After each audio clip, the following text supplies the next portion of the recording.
আপনাদের প্ল্যানটা কি? আপনারা কি চান? এই নির্বাচনে আপনারা কি অ্যাচিভ করতে চান? ওটা তো যে আমি আগেই আপনারা কি বলেছি। ওটা তো আমরা আগেই অনেকগুলো বলেছি। অনেকগুলো আসন পেতে চান? ধরেন ৫০ টা আসন জামাত ইসলাম পেয়ে যাচ্ছে।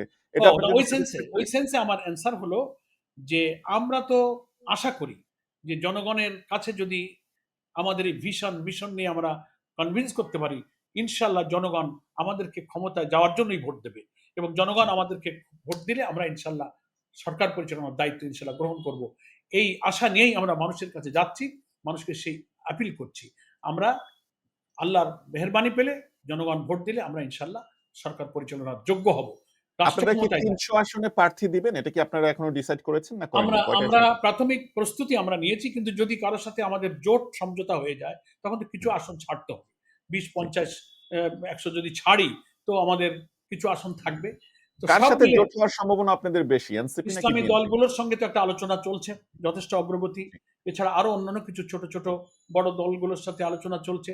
সবটা এক্ষুনি আমরা প্রকাশ করতে চাচ্ছি না, ইন্টারনাল ইনডোর আলোচনা অনেক চলছে। আমরা আশা করছি নির্বাচন নিয়ে তফসিল যত নিকটে আসবে আমাদের এর পরিণত রূপ তত ইনশাল্লাহ প্রকাশিত হবে।